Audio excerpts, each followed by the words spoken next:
ये आकाशवाणी है। चर्चा का विषय है, कार्यक्रम में प्रस्तुत है विशेष चर्चा कर्नाटक विधानसभा चुनाव 2023।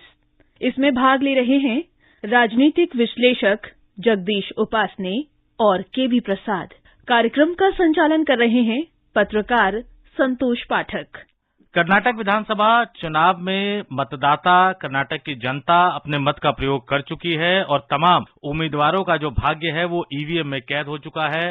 कर्नाटक विधानसभा चुनाव के तमाम पहलुओं पर चर्चा करने के लिए आज हमारे साथ दो खास मेहमान मौजूद है, जगदीश उपासने जी और केवी प्रसाद जी। आप दोनों मेहमानों का हम अपनी इस खास चर्चा में स्वागत करते हैं। जगदीश जी, सबसे पहले चर्चा की शुरुआत तो इस बात से करेंगे कि पिछले कुछ सालों में, खासतौर से अगर हम 2014 के बाद अगर देखें, बीजेपी तमाम राज्यों में एक के बाद एक नए रिकॉर्ड बनाते हुए नजर आई है। तो क्या कर्नाटक विधानसभा चुनाव भी एक रिकॉर्ड बनाने वाला चुनाव साबित होगा जब 13 तारीख को इसका नतीजा आएगा? देखिए, जो शुरुआती कर्नाटक विधानसभा चुनाव के लिए जब चुनाव अभियान शुरू हुआ तो उस समय ऐसा वातावरण नहीं था जैसा प्रधानमंत्री मोदी जी और अमित शाह जी के जाने के बाद वहां बना, और कांग्रेस के घोषणा पत्र के बाद बना, फिर कांग्रेस के नेताओं के बयानों के बाद बना। तो मैं समझता हूं कि भाजपा के पास प्रधानमंत्री नरेंद्र मोदी, अमित शाह जी के अलावा और ऐसे अनेक नेता हैं जो स्थिति को पलट सकते हैं।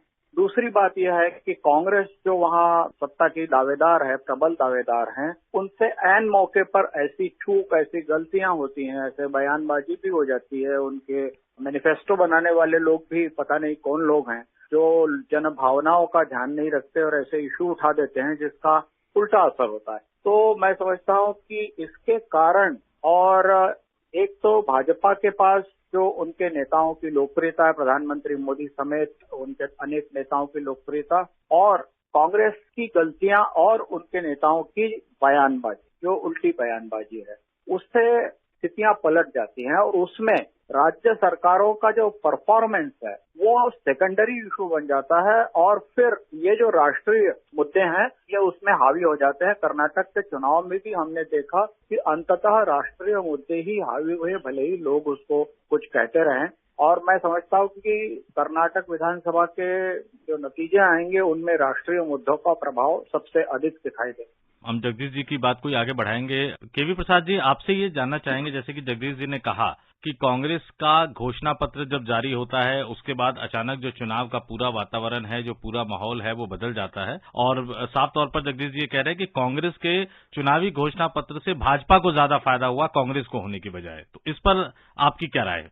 इस बात से तो कोई विवाद हो नहीं सकता कि कांग्रेस के घोषणा पत्र के बाद जिस तरह भारतीय जनता पार्टी, जो कि वहाँ प्रबल दावेदार है क्योंकि सरकार उनकी है और वो चाहेंगे कि उनकी सरकार फिर से आए, तो ऐसे में भारतीय जनता पार्टी के पास एक बहुत बड़ा मुद्दा उनके हाथ लगा, जिसके परिणाम ये जरूर था कि उसको लेकर तमाम सारा प्रचार हुआ। और जाहिर सी बात है, जब आप चुनाव के मैदान में है तो विपक्ष आपके हाथ में कोई मुद्दा ऐसा पकड़ा देता है। जैसे ठीक अगर याद होगा, शुरुआत में एक कुछ 10-15 दिन पुरानी बात है, वहाँ पे जो दूध को लेके एक विकट परिस्थिति बन गई थी, एक तरह से राजनीतिक उत्पात खड़ा कर दिया था।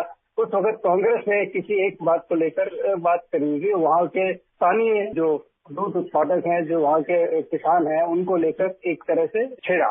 तो ये चुनाव में बहुत स्वाभाविक प्रक्रिया है कि जब चुनाव में प्रतिस्पर्धा इतना तीव्र होता है तो ऐसे में मुद्दे विपक्ष तलाशता है, चाहे कोई भी पार्टी हो, अपने विरोधी मुद्दा छीन के। ये जरूर है कि जो मुद्दे उपासने जी ने गिनवाए, ये जरूर चुनाव में कहीं ना कहीं इसका प्रभाव दिखेगा, ऐसा लोगों का मानना है। किस हद तक दिखेगा, कैसे दिखेगा, ये है। इसमें एक छोटी सी बात जोड़ना चाहूंगा। पिछले कई चुनाव उठा के देख ले, हम अगर उनके परिणाम देखें, राष्ट्रीय मुद्दे का अपना महत्व है और जरूर रहता है, लेकिन जितने ही राज्यों के चुनाव देखे जाते हैं वो अमूमन ये देखा जाता है उन पे कि जो स्थानीय मुद्दे हैं, जो कि प्रशासनिक से जुड़ा हुआ है, सरकार से जुड़ा हुआ है, वो कहीं ना कहीं जनता के विवेक में रहता है, और वो चीज कहीं ना कहीं चुनाव में जब रिजल्ट में या सीटों में तब्दील होने के लिए कहीं ना कहीं दिखते हैं। जगदीश जी, आपसे अब आगे ये जानना चाहेंगे कि कर्नाटक वो राज्य रहा है जिसने कांग्रेस का हमेशा साथ दिया, कर्नाटक के साथ गांधी परिवार का भी, खासतौर से सोनिया गांधी का भी एक रिश्ता रहा है। इस बार के चुनाव में हमने देखा कि एक लंबे अरसे बाद सोनिया गांधी भी चुनाव प्रचार करने के लिए मैदान में उतरी।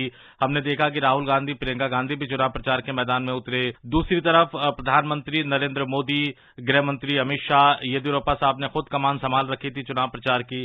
तो नेताओं की जो गैलेक्सी है, मतलब कांग्रेस और भाजपा दोनों ने अपनी पूरी ताकत झोंक दी। तो किसका जादू मतदाताओं पर चला और किन मुद्दों पर चला आपके ख्याल से? देखिए, अगर आप सभाओं में भीड़ देखें तो सबकी सभाओं में ऐसी ही भीड़ दिखाई देती है, चाहे वो प्रियंका गांधी की सभा हो, चाहे वो जेपी नड्डा साहब की सभा हो, बड़ी भीड़ सब में दिखाई दी है।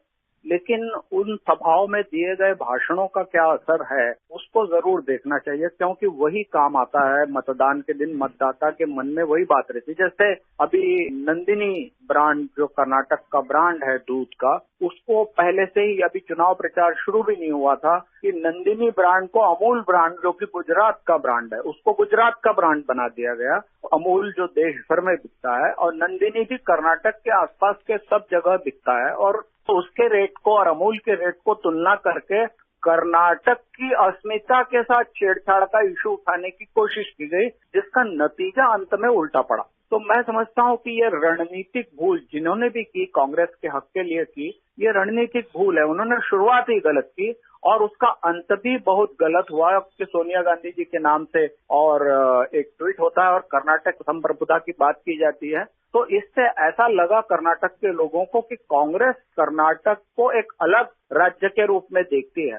कर्नाटक वो राज्य है जहां से भाजपा ने दक्षिण में अपने पैर जमाए। तो और कर्नाटक में भाजपा, येदियुरप्पा सबसे सम्मानित नेताओं में से एक हैं और उस समाज से आते हैं जिसका वहां बाहुल्य है। तो वहां से वापसी करने वाला दल, दक्षिण में अपनी पैठ जमाने वाला दल जो भाजपा है, जब आप उसको संप्रभुता के आड़ में, संप्रभुता के नाम पर निशाना बनाते हैं, और छोटी छोटी नंदिनी दूध के ब्रांड में कोई खराबी नहीं, नंदिनी दूध भी बेस्ट है और अमूल दूध भी बेस्ट है। कर्नाटक में अमूल का भी दूध मिलता है, नंदिनी का भी दूध मिलता है, रेट का कुछ फर्क होता है, लोग जो दूध खरीदना चाहते हैं वो खरीदते हैं। और बेंगलुरु सिटी जो है उसको हम जानते हैं कि वो एक टेक सिटी है, टेक्नोलॉजी, कंप्यूटर साइंस और इन सब के। आज बेंगलुरु में कन्नडिगा कम होंगे और देश भर के दूसरे लोग ज्यादा होंगे, कॉस्मोपॉलिटन सिटी बन गया है। कर्नाटक में ऐसी कई सिटीज हैं जो कॉस्मोपॉलिटन नेचर में बदल गई हैं।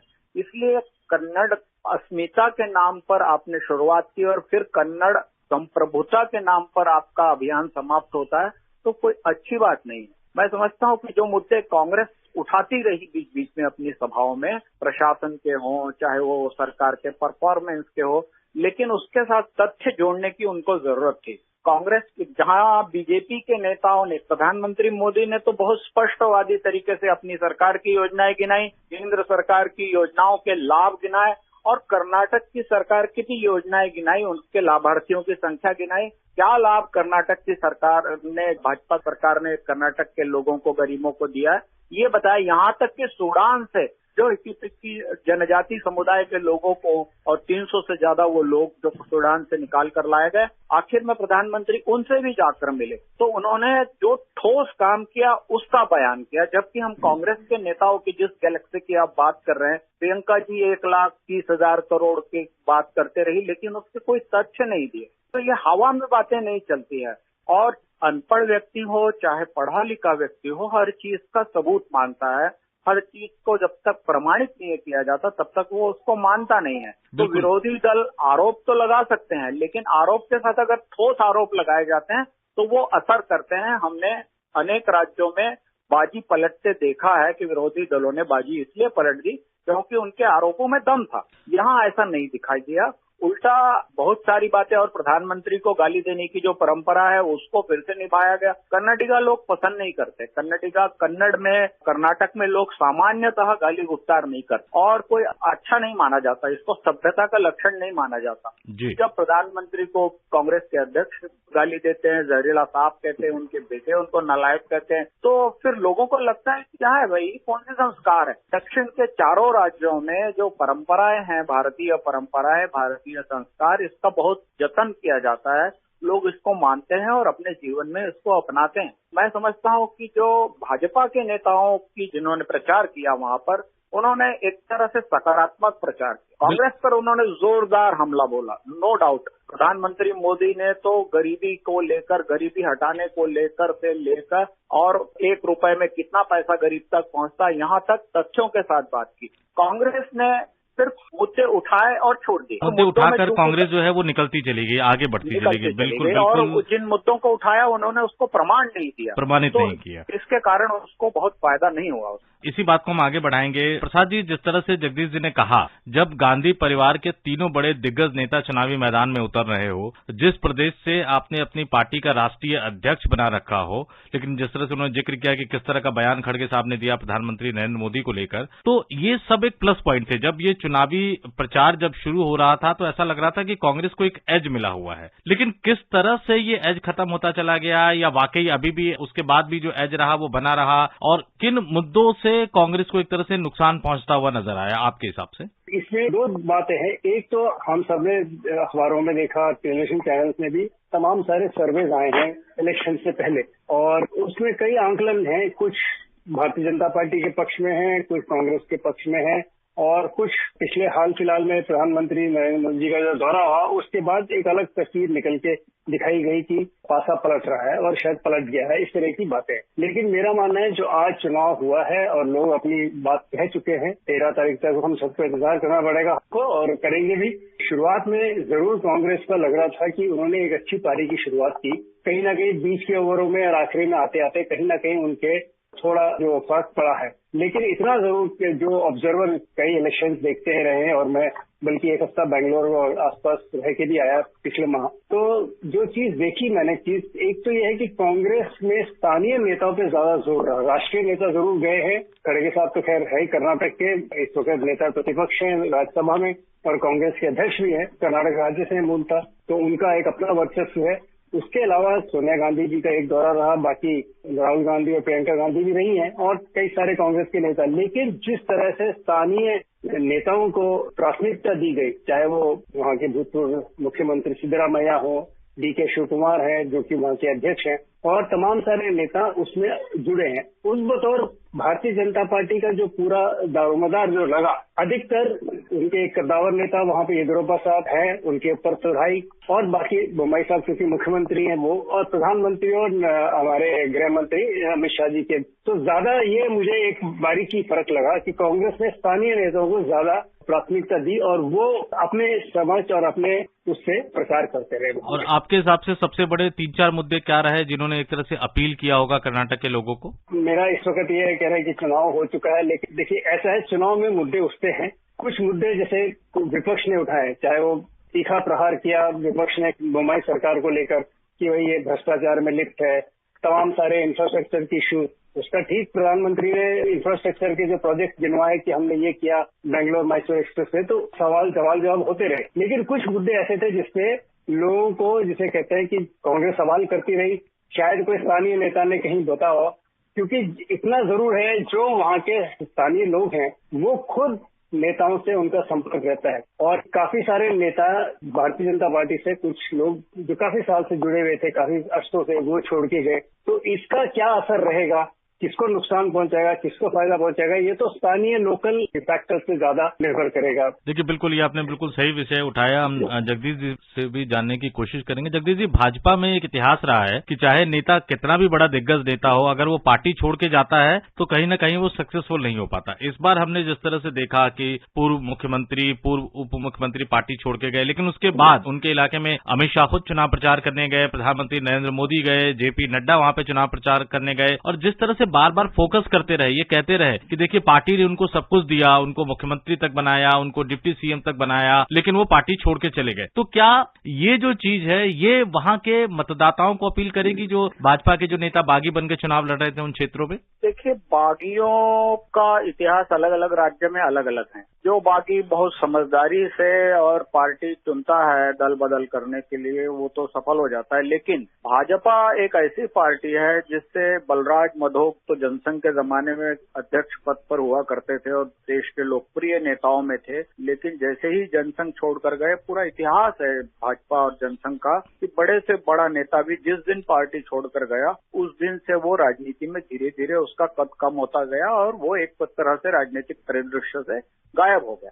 लेकिन कर्नाटक में 50-55 के आसपास ऐसी सीटें हैं जिसमें हार जीत का अंतर पिछले 2-3 चुनाव से 4,000, 3,000, 2,000 ऐसा रहता है, 6,000 अधिकतम रहता है। अगर उन सीटों पर कोई ऐसा बागी खड़ा हो गया भाजपा का जो अपने क्षेत्र में जिसने काम किया और जिसका कुछ प्रभाव है, तो वो असर डाल सकता है। लेकिन हमने ये देखा है कि गुजरात में जब प्रधानमंत्री नरेंद्र मोदी मुख्यमंत्री हुआ करते थे तो हर बार उन्होंने 50 से अधिक विधायकों को बदला जो काम नहीं करते थे। अब उसी पैटर्न पर कांग्रेस भी और अपने राज्यों में उस पैटर्न को अपनाने की कोशिश कर रही है कि जहां वो सत्तारूढ़ है, जिनका प्रदर्शन अच्छा नहीं है, मुख्यमंत्री वहां जा रहे हैं। मैं छत्तीसगढ़ की या राजस्थान की बात करूंगा, मुख्यमंत्री जाकर टटोल रहे हैं कि भाई विधायक ने काम किया या नहीं किया, मंत्री ने काम किया या नहीं किया। तो ये पैटर्न गुजरात में प्रधानमंत्री जब वहां मुख्यमंत्री थे तो ये पैटर्न वहां भाजपा ने सफलता से अपनाया और आजमाया, और इस बार भी गुजरात में उन्होंने आजमाया और सफल रहे। तो मेरा मानना है कर्नाटक में भी उन्होंने जिस निर्ममता से, मैं निर्ममता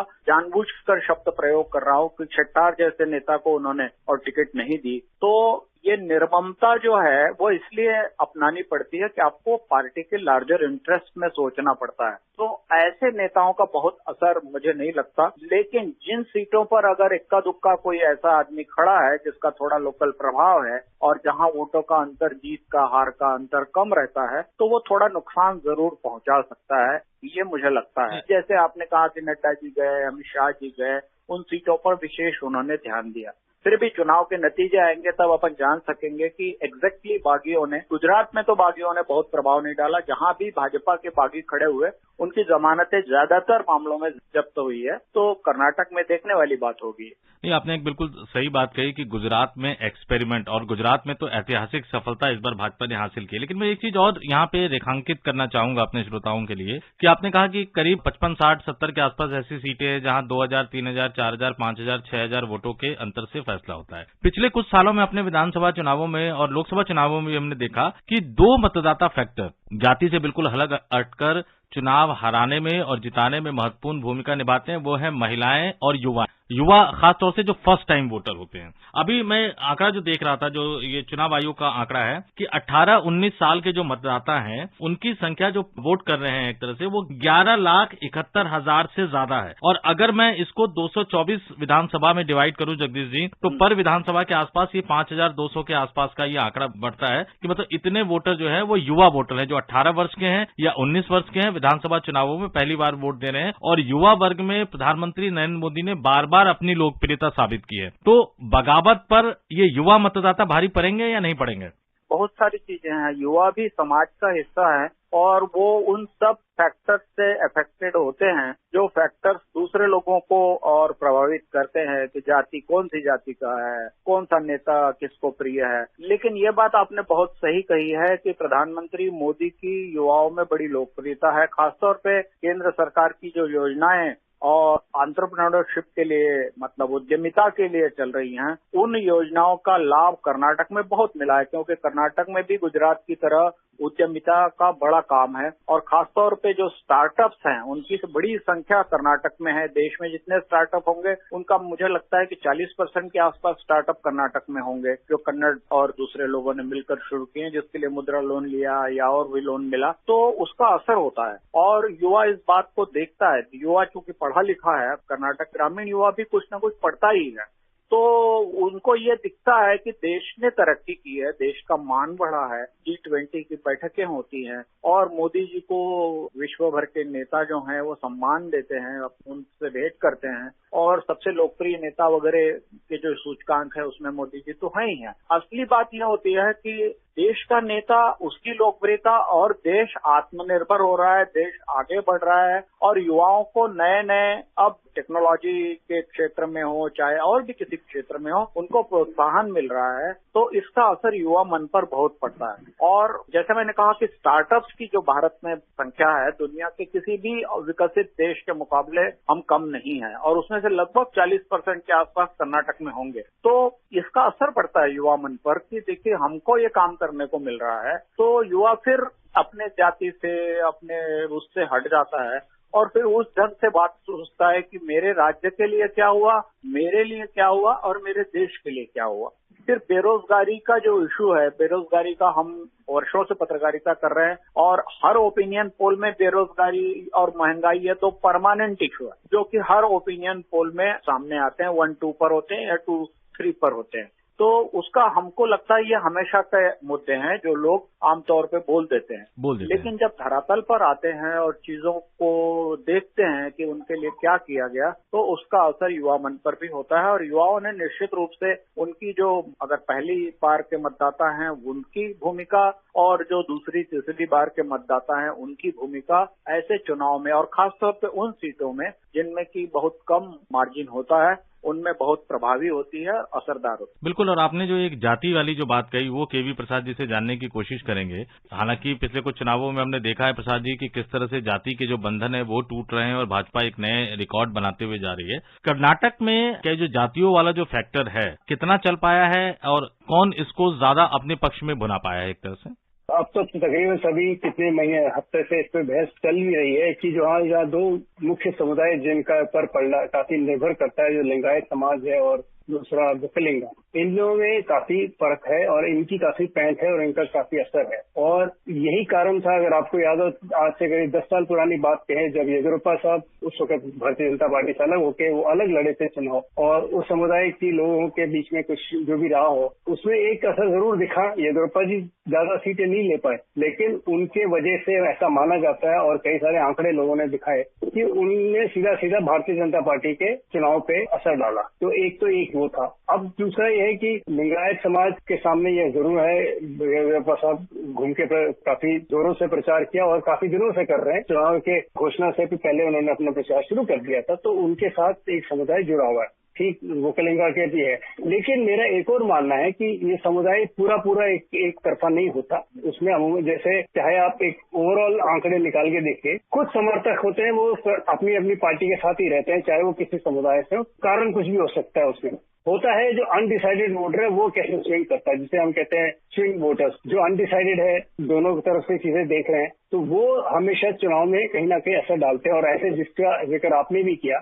उसमें इस वक्त नए वोटर्स, उनके बारे में बहुत कम आंकलन निकलता है कि ये किस तरफ जा सकते हैं। तो ऐसे में अनुमान जो बिल्कुल लगाया जाता है कि भाई चूंकि प्रधानमंत्री की लोकप्रियता इतनी है और खासकर युवा वर्ग में उन्होंने अपना काफी वर्चस्व दिखाया तो उनके ऊपर, तो ये कहीं ना कहीं, और महिलाएं, ये 2 जरूर फैक्टर्स जो हमेशा है। लेकिन एक बात और कहना चाहूंगा, कर्नाटक में जिस तरह से काफी सारे जो गुजरात की बात उपासना जी कर रहे थे, बिल्कुल ठीक है, गुजरात की जगह कई जगह अपनाए गए इस तरह के की, और शायद भारतीय जनता पार्टी की सोच बिल्कुल अपनी जगह सही है। राजनीतिक पार्टी है, वो आगे के लिए देख रही है कि आज से 3, 2, 4 साल 5 साल नए चेहरे लाएंगे तो पार्टी में नई ऊर्जा आएगी, और नई ऊर्जा आएगी तो पार्टी का विकास और विस्तार होने में आसानी होगी। लेकिन जो पुराने नेता हैं उनका असर कैसे होता है, कैसे काटेगा, उसके हाल फिलहाल में उदाहरण देखा, चाहे राज्य कंपैरेबल नहीं है, तुलना लायक उस तरह से नहीं है।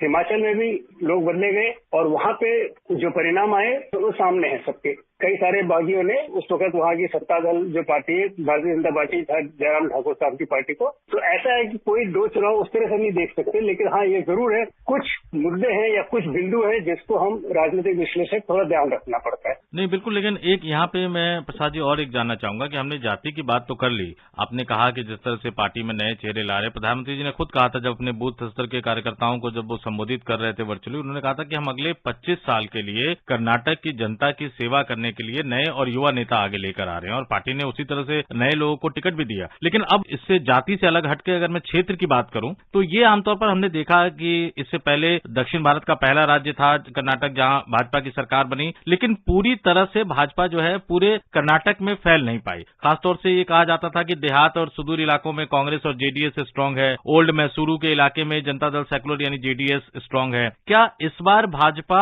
इन इलाकों में अपनी जो बढ़त है वो बना पाई है? किस तरह से उन इलाकों में घुसी है भाजपा? प्रसाद जी? प्रयास तो जरूर किया है, और लेकिन चूंकि अधिकतर सीटें, देखिए चुनाव दो तरीके से लड़े जाएंगे। एक तो ये कि जहां से ज्यादा सीटें निकलती हैं तो वहां पे ध्यान रखा जाता है। जैसे आपने कहा साउथ कर्नाटका हो या आपका ओल्ड मैसूर इलाका हो, तो काफी इलाका वहां से सीटें जहां निकल के आती है तो लोग ध्यान देते हैं कि भाई जहां से मैक्सिमम सीटें निकालो। एक होता है टैक्टिकल या स्ट्रैटेजी, दूसरा होता है लॉन्ग टर्म स्ट्रैटेजी, मतलब दीर्घ का। तो उसमें आप कोशिश करते हैं कि पार्टी के विस्तार के लिए तैयारी करते रहे। तो बाकी सारे इलाके, चाहे वो कोस्टल कर्नाटका जहां की भारतीय जनता पार्टी का पैंठ पहले से अच्छा रहा है, चाहे वो आंध्र कर्नाटक हो, हैदराबाद कर्नाटक हो, महाराष्ट्र कर्नाटक बॉर्डर के जो इलाके हैं, तो वहां पे भी कोशिश रहती है। लेकिन स्थानीय मुद्दे बदल जाते हैं, थोड़ी वहां पे जो चीजें बदलती जाती है लोगों की, तो पूरे कर्नाटक में एक जैसे सोच हो नहीं सकती, क्योंकि अलग अलग राज्यों में, अलग अलग प्रांतों में अलग अलग प्रभाव है। हाँ, भारतीय जनता पार्टी की कोशिश यही है, लेकिन एक तो यह है कि आप अपनी पकड़ बनाए रखें और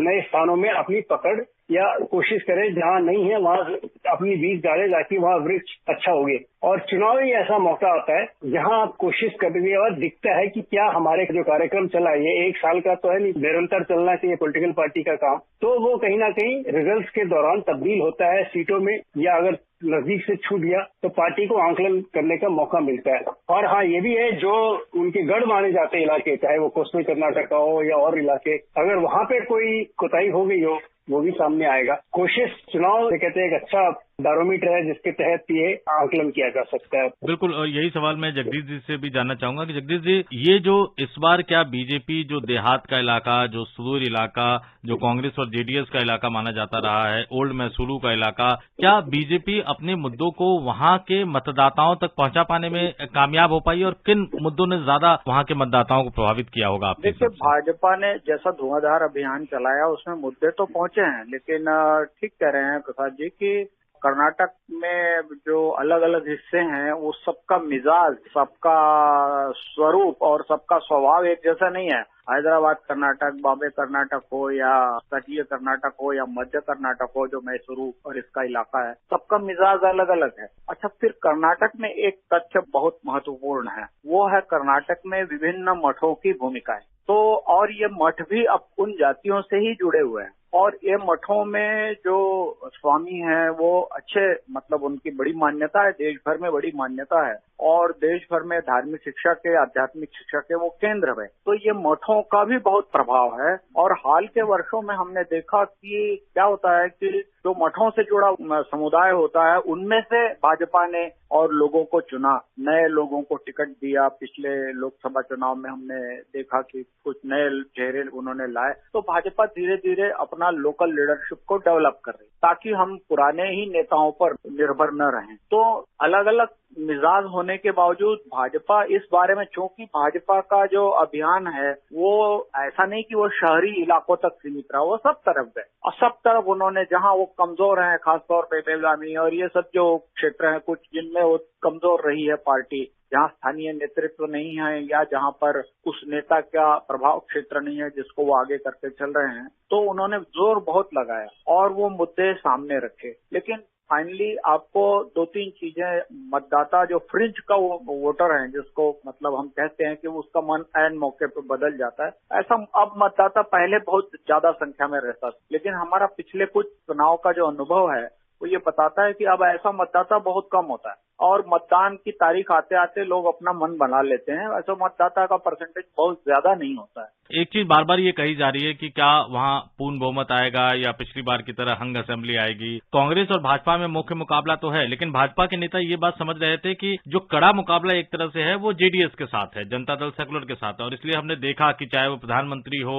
या गृह मंत्री हो या भाजपा अध्यक्ष हो या भाजपा के अन्य स्टार प्रचारक हो, वो उन्होंने जेडीएस पर भी बराबर हमला बोला कि जेडीएस को वोट देने का मतलब है कि कांग्रेस को वोट देना। देखिए, जब दो पार्टी सीधी सीधी लड़ती है तो उसमें या तो ये पार्टी जीतेगी या ये पार्टी जीतेगी। लेकिन जेडीएस, जब तक देवेगौड़ा परिवार है और उनके परिवार का कोई भी सदस्य राजनीति में है, वो कलेगा का वो प्रतिनिधित्व करते रहेंगे समाज का, और उसकी सीटें भले ही कम आए लेकिन वोटों का उनका प्रतिशत ठीक ठाक रहने वाला है, और वो दोनों ही नेशनल पार्टीज को नुकसान पहुंचाने वाली है। तो मेरा मानना है कि अगर जेडीएस का परसेंटेज ऑफ वोट बढ़ गया सीटें भले ही कम आई तो हंग असेंबली की स्थिति वहां बन सकती है। मतदाता अब अपना जो मत का दान है वो कर चुके हैं, वोट दे चुके हैं। उन्होंने किसकी सरकार बनाने का फैसला किया ये तो 13 मई को ही पता चलेगा जब ईवीएम खुलेंगे और गिनती शुरू होगी। हमारे साथ चर्चा में शामिल होने के लिए आप दोनों मेहमानों का बहुत बहुत धन्यवाद। धन्यवाद। अभी आप सुन रहे थे विशेष चर्चा कर्नाटक विधानसभा चुनाव 2023। इसमें भाग ले रहे थे राजनीतिक विश्लेषक जगदीश उपासने और केवी प्रसाद। कार्यक्रम का संचालन कर रहे थे पत्रकार संतोष पाठक। ये कार्यक्रम आकाशवाणी के समाचार सेवा प्रभाग द्वारा प्रस्तुत किया गया। इसे आप हमारे mobile app news on AIR और YouTube channel news on AIR official पर भी सुन सकते हैं। इस कार्यक्रम के संबंध में अपनी प्रतिक्रिया आप हमें ईमेल या व्हाट्सएप के माध्यम से भेज सकते हैं। ईमेल का पता है airnsdtalks@gmail.com और व्हाट्सएप नंबर है 9289094044।